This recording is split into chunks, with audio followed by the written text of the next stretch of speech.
Assalamualaikum sahabat budaya.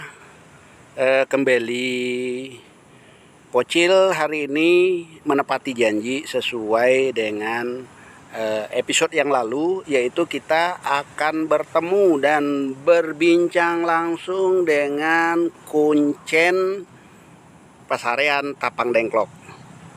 Ikuti, jangan kemana-mana agar Anda tidak ketinggalan informasi.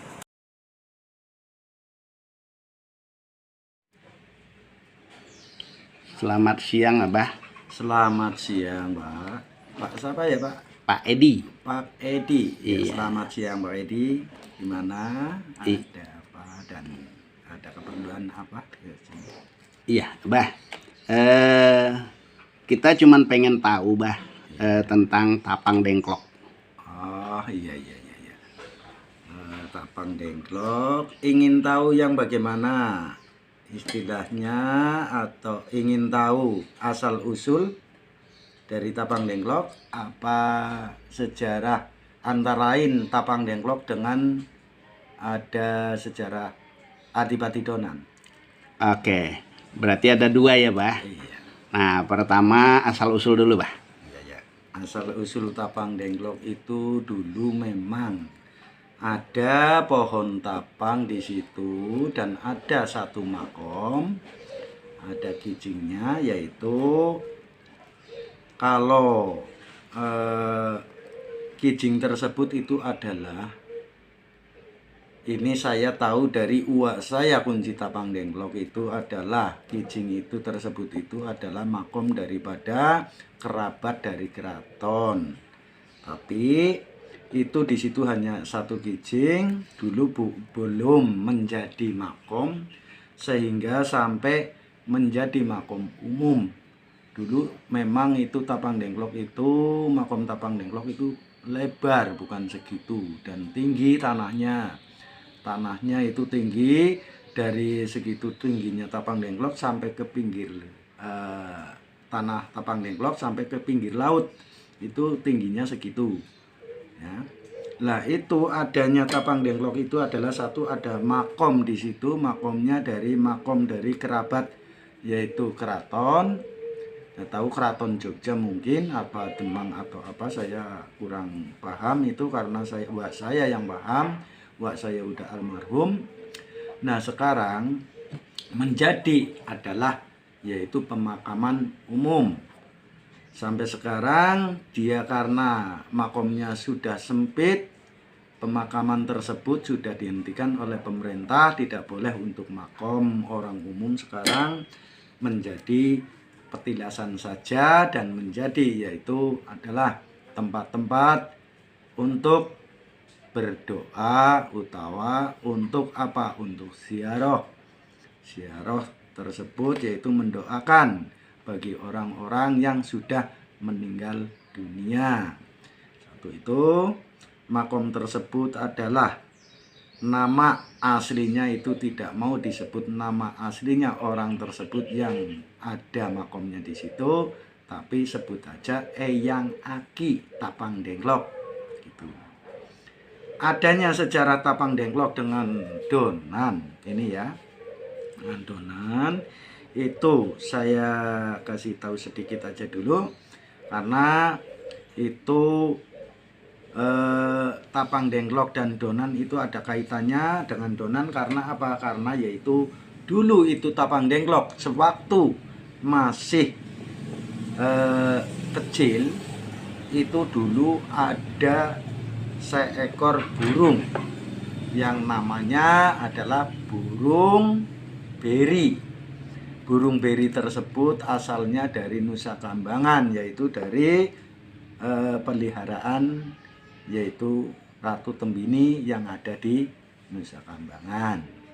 Nah, burung tersebut itu kalau pagi itu dari Kambangan terbang ke Tapang Dengklok, itu bertengger di Tapang Dengklok dan mengawasi masanya, yaitu mencari masa, mengawasi dari Tapang Dengklok menghadap ke barat. Itu dulunya tapnya itu tidak dengklok, tidak doyok, sehingga sering dihinggapi oleh burung tersebut sehingga dengklok tapangnya. setiap hari itu yaitu mencari mengawasi mangsa dari situ, dari Tapang Dengklok. Dia menghadap ke barat, yaitu yang dihadapkan itu adalah yaitu daerah Dondonan atau yang disebut sekarang Donan. Nah, Donan itu yang diambilin mangsanya oleh Bu Beri tersebut, yaitu sehingga di Donan itu ada yang namanya yaitu warga Dondonan itu banyak yang memelihara hewan-hewan tersebut. Hewan-hewan tersebut itu habis dimakanin oleh burung beri tersebut. Nah, di Donan itu ada yang namanya kepemerintahan atau adipaten, ada adipatinya. Di Donan itu adipati Donan. Yaitu kalau saya menyebut namanya adipati tersebut, saya masih bimbang karena ada yang mengatakan yaitu Adipati Cakrawardhana, ada yang mengatakan Gobog, dan sekarang saya udah tahu adipati tersebut adalah yaitu bertempat di Kalipucang. Makamnya Adipati Cilacap itu bertempat di Kalipucang. Nah, itu adipati tersebut itu adalah anak dari Purwokerto, yaitu anak kepemerintahan dari Purwokerto yang diserahi oleh orang tuanya supaya menjadi adipati di Cilacap atau di Donan. Ya. Donan itu dulunya bukan Donan tapi Dondonan, karena itu setiap hari dan itu untuk menempat orang-orang dari manapun itu bertempat di situ, Dondonan, untuk andon istirahat dan nempat di situ.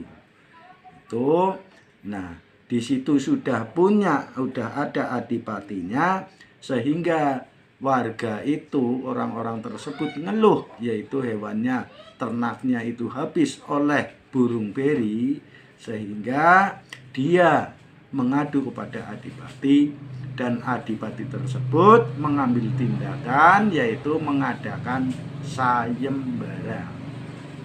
Sayembara tersebut yaitu Kanjeng Adipati mengadakan sayembara kepada para jawara tersebut, yaitu sopo sing bisa mateni manuk beri kuwi ora wong sugih, ora wong mlarat, ora raja, ora adipati, ora demang, sapa wae kroyok bathok nek sing wani nek bisa mate manuk beri nek wedon aku dulur Sinara Wedi utawi sedulur wedon, nek lanang arep tak dadekaken putra mantu atau arep tak jodhokna karo anakku wedon, karo putriku, ya gue putrine Adipati Donan.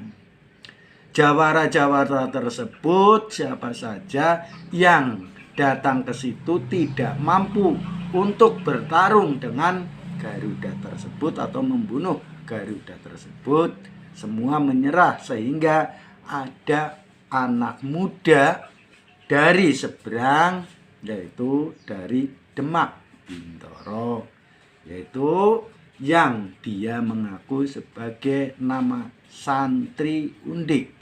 Dia mendaftarkan diri atau melamar untuk mengikuti sayembara tersebut, diterima oleh sang Adipati Donan.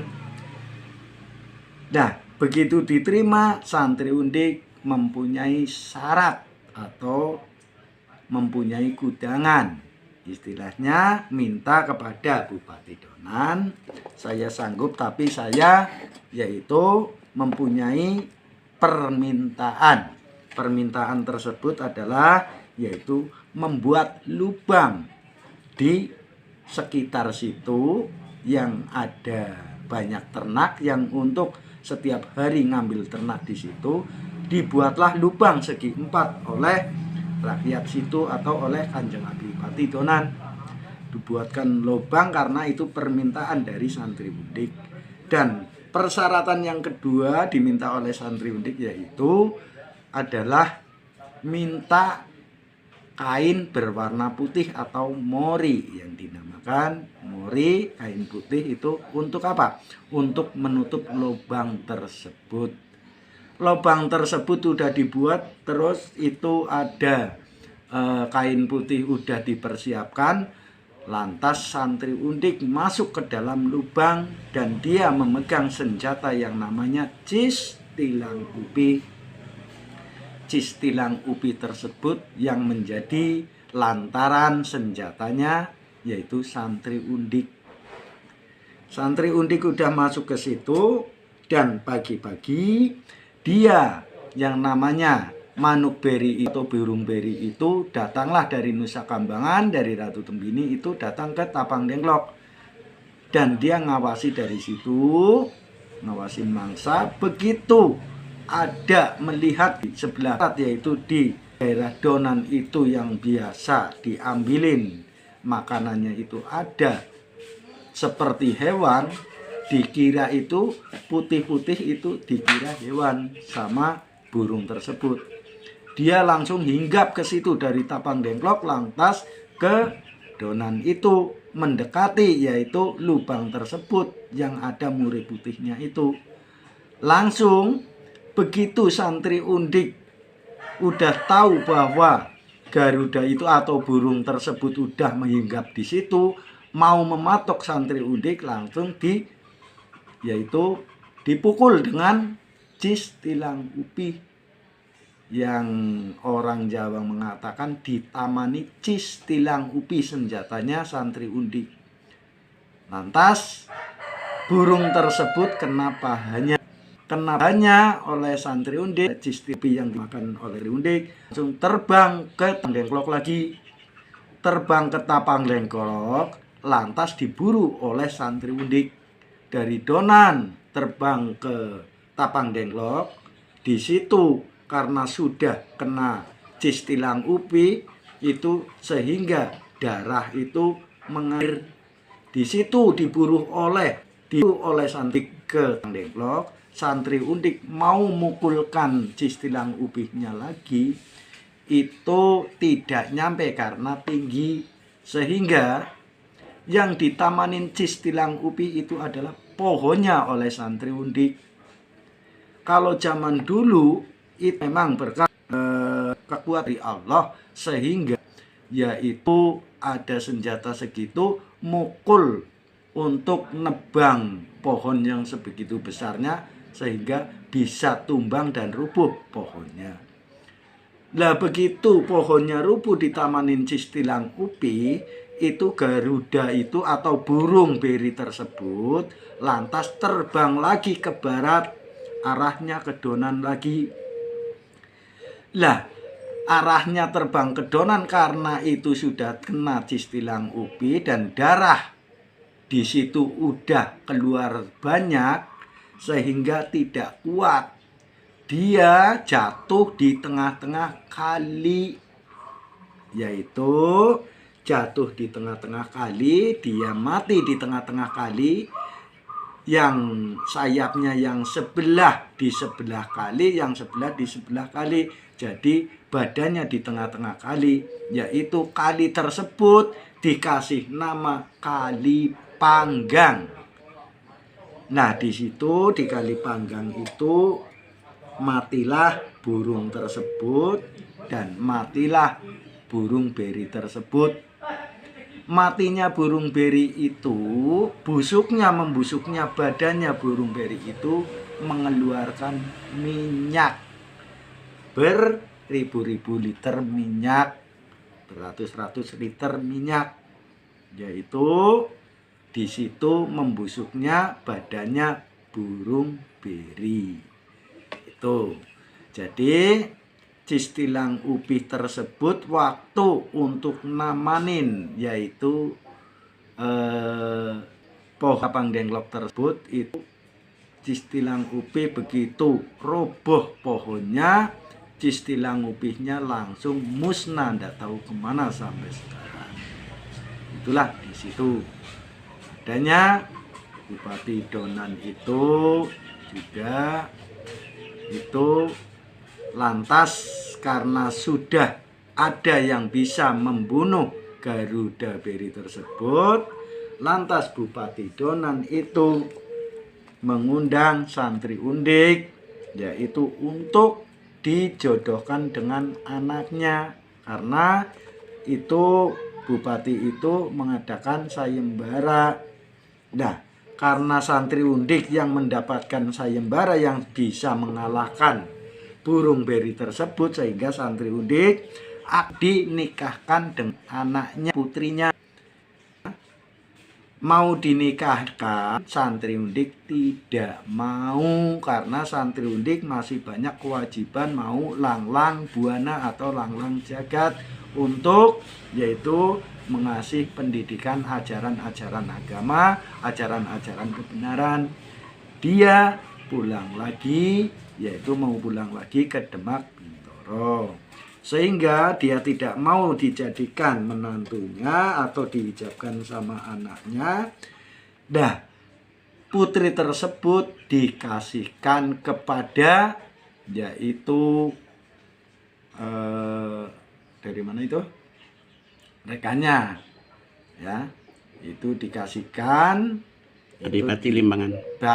ya, Adipati Limbangan, ya, dikasihkan ke Adipati Limbangan, diterima oleh Adipati Limbangan, dan santri undik pulanglah ke tempatnya, yaitu ke Demak Bintoro, untuk melanjutkan yaitu mengembangkan ajaran-ajaran agama. Nah, itulah di situ ajaran-ajaran kebaikan dari yaitu santri undik. Itu begitulah setahu saya, atau saya dikasih tahu oleh uak saya, kalau ada titik kebenarannya. Kalau makom-makomnya saya juga sekarang sudah tahu, makomnya Bupati tersebut Gali Pucang, dan namanya juga nanti mungkin kalau yang ingin tahu pergilah ke sana, sehingga nanti bisa tahu sendiri makamnya di sini dan namanya ini, meninggalnya wafatnya itu tahun ini, itu di sana, ya. Biar tahu diri, dan setahu saya itulah yang dikasihkan ke saya oleh uak saya almarhum Kunci Tapang Dengklok dulu, ya, yang menjadi Kunci Tapang Dengklok itu uak saya. Itu pengetahuan yang dikasihkan ke saya oleh uak saya. Kalau ada kebenarannya, itu datangnya itu mungkin dari Allah Subhanahu wa Ta'ala. Kalau ada kesalahannya, saking punya, karena dia kurang pergaulan atau kurang keliling antara lain melihat-lihat di mana tempat sakral-sakral atau di mana tempat-tempat yang perlu saya ambil untuk hikmah-hikmahnya dari yaitu kehidupan zaman dulu. Maaf kalau ada tutur kata yang salah, saya manusia biasa, banyak kesalahannya. Hanya saya karena manusia biasa, sifatnya untuk kelantaran saja di alam dunia fana ini. Assalamualaikum warahmatullahi wabarakatuh. Rahayu, rahayu, rahayu.